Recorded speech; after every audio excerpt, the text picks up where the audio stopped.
बिस्मिल्लाहिर्रहमानिर्रहीम अस्सलाम वालेकुम। और ये है गुआवा प्लांट। और आपने ज़मीन में लगे हुए जो फ्रूट्स हैं वो आपने देखे होंगे, लेकिन आपने पॉट्स में लगे हुए फ्रूट्स जो ग्राफ्टेड प्लांट ना हो। ग्राफ्टेड जो प्लांट्स होते हैं उनमें फ्रूटिंग होती है, लेकिन जो ग्राफ्टेड ना हो उनमें फ्रूटिंग होना थोड़ा मुश्किल काम होता है। और इस जो प्लांट की स्टोरी है कि ये खुद ब खुद मेरे गार्डन में आया है। इसको मैंने ग्रो नहीं किया, ना मैंने इसको बाय किया है। ये एक छोटा सा बेबी प्लांट था और मुझे लगा कि कोई प्लांट है, लेकिन थोड़ा सा बिग हुआ और इसके जो मैंने लीव्स देखे और मैंने सर्च की तो ये एक अमरूद का प्लांट था। और तकरीबन 2-3 ईयर्स के बाद इसने फ्रूटिंग शुरू कर दी थी। और पहले साल जो इसके फ्रूट्स थे वो ड्रॉप होते गए, और हो सकता है कि वो अनमेच्योर हो और मैच्योर होने पर ही इसकी अच्छी फ्रूटिंग होती हो। वैसे भी जो प्लांट्स पोटेड होते हैं उनको ज़्यादा देखभाल की ज़रूरत होती है, और जो ज़मीन में लगे हुए होते हैं उनको इतनी ज़्यादा उनकी केयर करने की ज़रूरत नहीं होती है। और मुझे उम्मीद नहीं थी कि इसमें फ्रूटिंग भी होगी, क्योंकि जो पहले साल इसमें फ्रूटिंग हुई वो इसके जो फ्रूट्स थे वो ड्रॉप हो जाते थे, और वो बिग भी नहीं थे होते और येलो भी नहीं थे होते, और ग्रीन ही ड्रॉप होना शुरू हो जाते थे। और जो फर्स्ट टाइम इसकी ब्लूमिंग हुई थी और इसके जो फ्लावर्स आए थे वो बहुत ज़्यादा तादाद में थे, और इसमें वाइट कलर के फ्लावर्स बहुत खूबसूरत लग रहे थे और इसमें से बहुत प्यारी खुशबू भी आ रही थी। और जितनी मिकदार में फ्लावर्स थे उसकी खुशबू पूरे गार्डन में फैल रही थी। इनके फ्लावर्स की खुशबू जैसे मोतिये और चंबेली और जैस्मीन, मरवा जैसे जो फ्लावर्स होते हैं उन जैसी खुशबू थी। और मुझे ये नहीं था मालूम कि ये खुशबू इतनी ज़्यादा कहाँ से आ रही है, क्योंकि इनकी फ़र्स्ट ब्लूमिंग थी।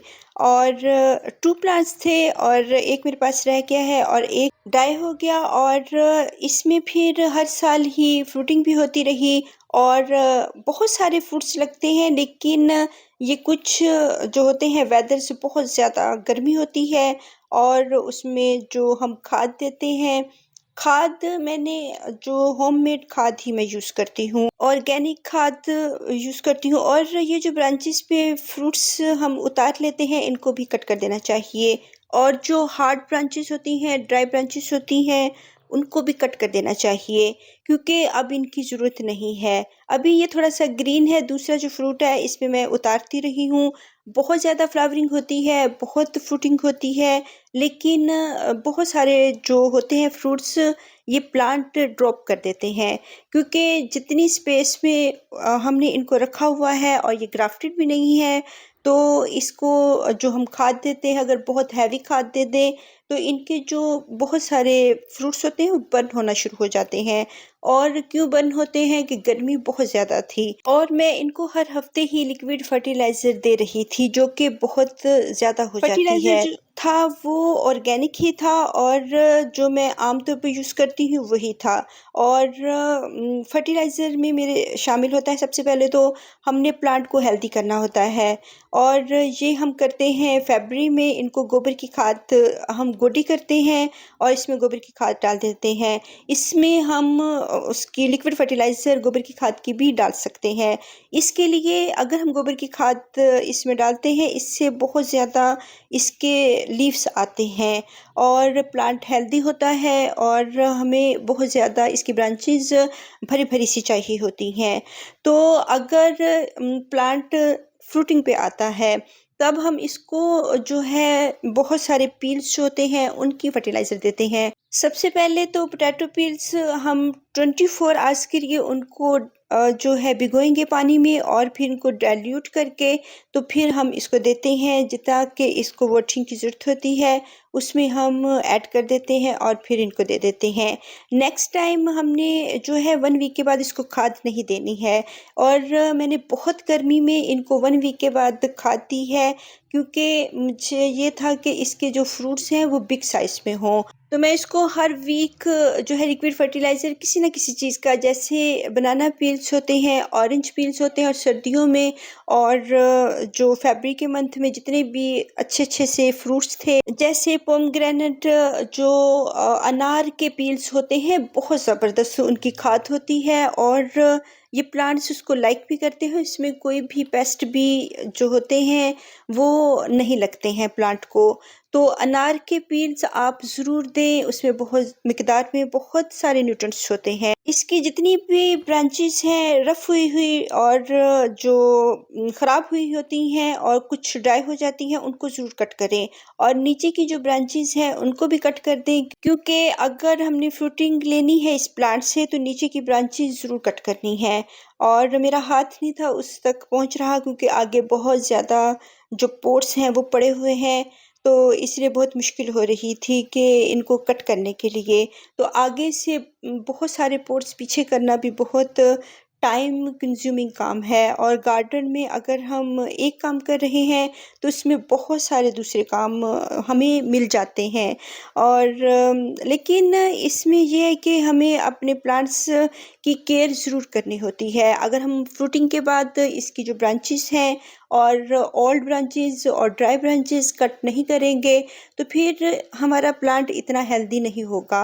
और हर फ्रूटिंग के बाद उसकी ब्रांच ज़रूर कट कर देनी है। सारी कट करने की ज़रूरत नहीं होती, बस ऊपर-ऊपर से थोड़ी-थोड़ी सी कट करनी है। जो ड्राई है वो आप सारी ब्रांच कट कर दें, लेकिन जिसके लीव्स आ रहे हैं वो बस ऊपर से ही कट करें। इसको नीट एंड क्लीन हम कर सकते हैं और इसको एक अच्छी सी शेप भी दे सकते हैं, तो इससे बहुत अच्छी फ्रूटिंग होती है। और एक और तरह से हम इसकी जो है प्रूनिंग कर सकते हैं कि ऊपर वाली जो ब्रांच के लीव्स होते हैं वो छोड़ के नीचे के तमाम ही लीव्स हम अगर वो कट कर दें तो उधर से बहुत सारी शाखें निकलती हैं, ब्रांचेस निकलती हैं और बहुत ये बुशी हो जाता है।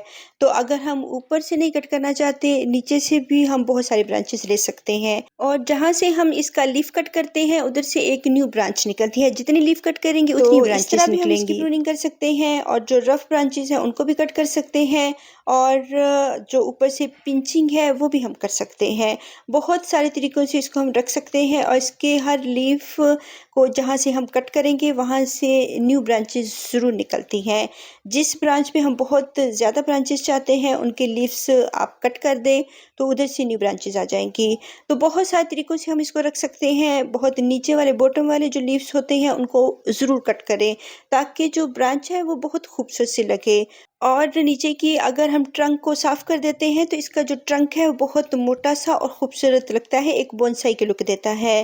तो खूबसूरत प्लांट्स होते हैं, अगर हम इनको अच्छे तरीके से रखें तो और खूबसूरत लगते हैं। तो इसके कटिंग्स भी हम लगा सकते हैं। ये सीड से लगा हुआ प्लांट है और हो सकता है कि इसमें बहुत सारे जो हम कंपोस्ट बनाते हैं उनमें कोई सीड्स हों अमरूद के, गुआवा के, तो उसमें से मुझे 2 प्लांट्स हासिल हुए थे, जिसमें से एक रह गया और ये काफ़ी अरसे से तकरीबन 6-7 ईयर्स से मेरे पास है और हर साल फ्रूटिंग होती है। जितने इसने फ्रूट्स रखने होते हैं वो रखता है, बाकी ये ड्रॉप कर देता है। और लेकिन हमने इसको फुल धूप में रखना है। फुल धूप का प्लांट है, अगर हम इसको शेडी एरिया में रखेंगे तो इस पे फ्रूट्स नहीं आएंगे। तो बहुत बिग पॉट है जिसमें मैंने इसको रखा हुआ है और ऐसे ही इसकी जो कटिंग्स होती हैं उनके भी नीचे की लीव्स हम कट करेंगे, ऊपर की टिप भी कट करेंगे और इसकी कटिंग लगा देंगे तो इसमें से भी जितने भी नोड एरियाज होते हैं उनमें से जो है रूट्स भी आती हैं। इनको हम सीड से भी हासिल कर सकते हैं, कटिंग से हासिल कर सकते हैं, एयर लेयरिंग से हासिल कर सकते हैं और इनको हम एक ग्राफ्टेड प्लांट के तौर पर रख सकते हैं। जो ग्राफ्ट किया हुआ प्लांट होता है उसमें बहुत जल्दी फ्रूटिंग होती है और बहुत कम एज में 1 ईयर में या 2 ईयर्स में हम इसकी जो फ्रूट्स हासिल कर सकते हैं।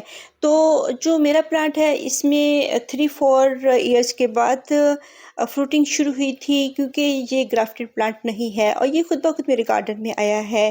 तो ये सीड से ग्रो किया हुआ प्लांट है। जो सीड से ग्रो किए हुए होते हैं उनमें देर से जो है फ्रूट्स आते हैं और इनमें अगर हमारे गार्डन में अच्छे पॉलिनेटर्स आते हैं तो बहुत सारे फ्रूट्स हम हासिल कर सकते हैं। तो इसकी कटिंग्स लगाना भी बहुत ईज़ी है। आप नीचे के जितने भी लीव्स हैं इनको कट करें, ऊपर की टिप्स भी कट कर दें जो न्यू लीव्स आ रहे होते हैं। और अगर ब्राउन वाली ब्रांच है और थोड़ी मैच्योर ब्रांच है तो वो भी बहुत अच्छी होती है। और थोड़ी मैच्योर ब्रांच हो, थोड़ी-सी ब्राउन वाली हो, तो उसमें बहुत अच्छी-सी इसकी रूट्स बन जाती हैं। तो इस पे जो फ्रूट्स होते हैं गर्मियों में और सर्दियों में 2 टाइम्स 1 साल में इनकी फ्रूटिंग होती है और ज़्यादातर ये गर्मियों में फ्रूट्स इनके आते हैं। तो कुछ लोग होते हैं कि जो कि सर्दियों में फ्रूट्स लेना चाहते हैं और कि इनके ऊपर कीड़ा ना लगे। क्योंकि गर्मियों में अक्सर जो गुआवाज़ होते हैं उनमें कीड़ा लग जाता है, तो इसलिए उनको अगर नए-नए फ्रूट्स इनके बन रहे होते हैं, तो उनको ये कट कर देते हैं और जो नेक्स्ट फ्लावर्स आते हैं, फिर उनसे ये फ्रूट्स हासिल करते हैं। तो बहुत तरीकों से फार्मिंग की जा सकती है, हम इनको पॉट्स में भी रख सकते हैं और इनको हम जो है ग्राउंड्स में भी लगा सकते हैं। ग्राउंड्स के ये प्लांट हैं और ग्राउंड में अच्छी फ्रूटिंग करते हैं। अगर हम किसी पॉट में रखते हैं, अपना शौक पूरा कर सकते हैं, तो इसको हमने और जो पानी हमने देना है, इसको रोक के देना है। अगर हर वक़्त हम पानी इसको देते रहेंगे, तो फिर ये अपने जो फ्रूट्स हैं, उनको ड्रॉप करता रहेगा और गिराता रहेगा। तो फिर हमें फ्रूट्स हासिल नहीं होंगे और जब इसकी फ्लावरिंग हो रही होती है, तब भी अच्छी तरह से जब सॉइल ड्राई हो जाए, तो फिर इसको वाटरिंग करें। अगर हम पानी पे पानी देते रहेंगे तो ये तमाम ही अपने जो फ्लावर्स हैं उनको ड्रॉप कर देगा और फिर फ्रूट्स नहीं बनेंगे और जब छोटे-छोटे से फ्रूट्स बनना शुरू हों एक डॉट की तरह तो फिर आप अच्छी तरह इनको भर के वाटरिंग करें और इसमें जो है आप लिक्विड फर्टिलाइज़र ऐड कर दें और अगर आप चाहते हैं कि आपके जो फ्रूट्स हैं पॉट में भी हेल्दी हों तो इसकी अच्छी सी प्रूनिंग करें, अच्छी सी जो इनको खाद दें और अगर हम इसको ड्राई सॉइल नहीं देंगे तो फिर ये अपने फ्रूट्स गिराता रहेगा और हमने इसको ड्राई सॉइल ज़रूर देनी है। 1-2 दिन के लिए दे दें, अगर छोटा पॉट है तो आप 1 दिन के लिए दे दें। अल्लाह हाफ़िज़।